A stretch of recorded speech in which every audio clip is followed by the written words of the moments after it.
उपवर्गीकरण फक्त नावापुरतं आहे. यांना 59 जातीचं आरक्षण खतम करायचं आहे. कळलं काय? जे बाबासाहेब आंबेडकरांनी 59 जातीला आरक्षण दिलं ना, त्यांना हे आरक्षण खतम करायचं आहे. आणि आपल्या बाबासाहेब आंबेडकरांचं जे संविधान आहे, या संविधानाला आपण खतम करायचं आहे. असा डाव रचलेला आहे आरएसएसने आणि बीजेपीने. माझ्या मातंग भावा, माझ्या बौद्ध भावा, हा व्हिडिओ शेवटपर्यंत बघ. तुला वाटत असेल, आरएसएसच्या लोकांनी तुला सांगितलं असेल की तुझा वाटा हा महाराणा खाल्ला असेल, तर महाराणाचं आरक्षण दिलं दादा, महार कसा खाऊ शकल? याचा विचार केला काय? बाबासाहेब आंबेडकरांचं वक्तव्य आहे, 100 दिवस शेळीसारखं जगल्यापेक्षा 1 दिवस तरी वाघासारखा जग, असं बाबासाहेबांचं म्हणणं आहे. पण तू एका खोटा नाट्या प्राण प्रतिष्ठेसाठी तू काय करत आहे? आरएसएसच्या मागे लागून तू स्वतःला एक ब्राह्मणाची पोट जातीचा समजत आहे. कळलं काय? काहीतरी लोक म्हणतात की आम्ही ब्राह्मणाच्या पोट जातील लोक आहोत. तुमचा नेता म्हणतो पाटलानं आमचा चेहरा पाहिल्याशिवाय त्या पाटलाचा दिवस साजरा जात नव्हता. ह्या अंधश्रद्धेच्या मागे लागू नकोस, कारण तुझं आरक्षण हे जपलाय महाराजांनी, खाल्लं नाही. जो कोणी आरक्षण खाल्लं म्हणत असेल त्याच्या गांडीवर जोळे लाव, हे माझं मत आहे. मातंग भावा आणि माझ्या बौद्ध भावा, तुम्हा दोघांमध्ये झगडे लावण्याचा प्रयत्न चालू आहे, हे लक्षात ठेव. कारण मातंग समाज हा बौद्ध समाज आणि बाकीचे 59 जाती आहे.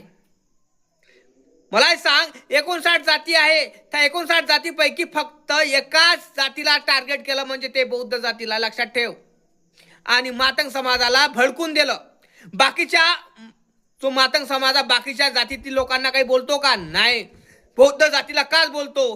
कारण बौद्ध जाती संघटित आहे आणि नेचर आणि शिक्षणाकडे वळलेली जात आहे.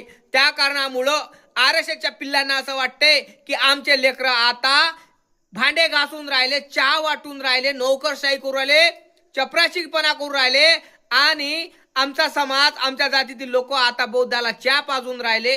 जे मागचा जो शूद्र होता त्याच्या गांडीला फळा गळ्यात मळकं होतं, त्याला चहा पाजून राहिले, पाणी देऊन राहिले, त्याचे हातपाय दाबून राहिले, त्याची सेवा करून राहिले, हे त्यांच्या डोळ्यात भरून राहिलं. मग काय करावं? हे यांचं दिलेलं जे आरक्षण आहे बाबासाहेबाचं, हे काय करा, खत्म करून टाका. मग खत्म कसं करू, काय करू? थांबा, एक काम करू.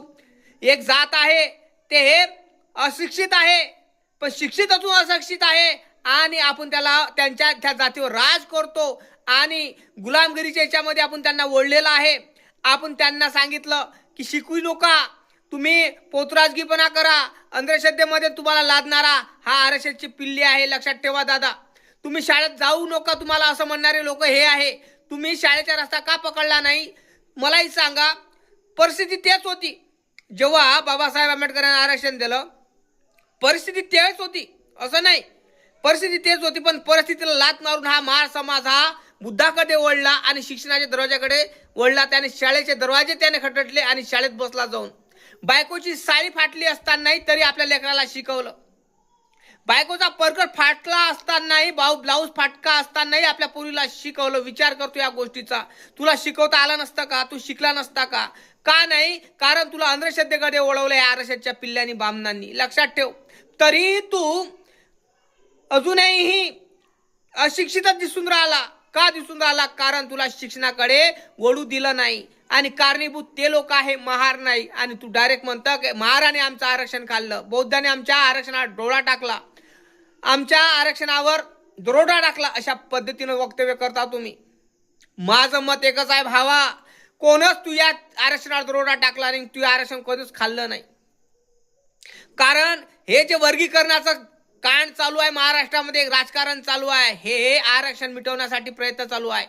आरएसएसचे पिल्ले, बीजेपीचे लोक काय करून राहिले की हे जे आरक्षण आहे बाबासाहेब आंबेडकरांचं, हे खतम करायचा प्रयत्न चालू आहे. म्हणजे गांडीला फळा गळ्यात मळकं आणण्याची गोष्ट चालू आहे, लक्षात ठेव.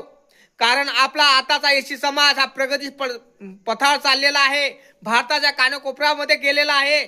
त्या भारताच्या कानाकोपऱ्यातला जो समाज आहे आपला वंचित बहुजन, हा जो मागासलेला आपला परिवार आहे, मागासलेला समाज आहे, हा समाज पुढं कसा गेला, हा गेला पाहिजे नाही, हे आरक्षणाच्या पिल्ल्यांना माहित आहे. आणि त्यांना माहित आहे की हे कसे समोर चालले, यांना जाऊ दिलं पाहिजे नाही. मग काय करावं, दंगली घडवाव, जातीमध्ये यांचा तेढ निर्माण करावं, जातीमध्ये विष निर्माण करावं. मग काय, जो मातंग समाजावर आपण राज करू राहिलो त्याला भडकून देऊ.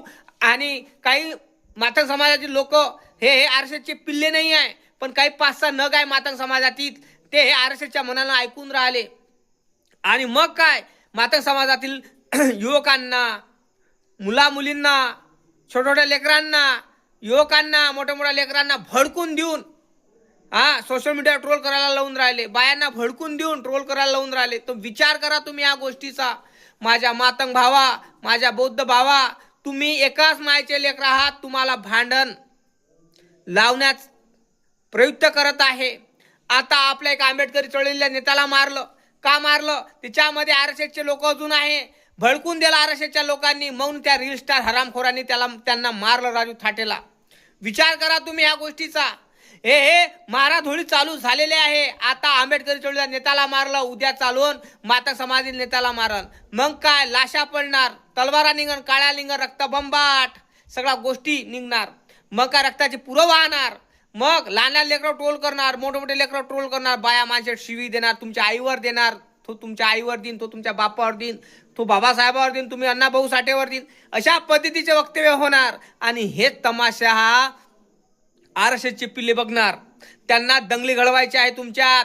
वर्गीकरण तर फक्त एक नावापुरतं ठेवलेलं आहे. त्यांना तुमचं आरक्षण खतम करायचं आहे. माझ्या भावांनो, कळलं काय? आरक्षण तुमचं खतम करायचं आहे. त्यांना तुमची तरक्की कशी करू राहिले हे पाहू शकून राहिले नाही. त्या कारणामुळे मी तुम्हाला एकच सांगतो, तुम्ही कितीही तरक्की करत असाल तर तुम्हाला मागं खेचण्याचं काम हे आरक्षणाचे पिल्ले करू राहिले. म्हणून म्हणतो भावांनो, त्या हरामखोराच्या लोकांच्या मनानं ऐकू नका. जय भीम, जय शिवराय, जय अण्णाभाऊ साठे. लाईक आणि चॅनलला सबस्क्राईब करायला विसरू नका.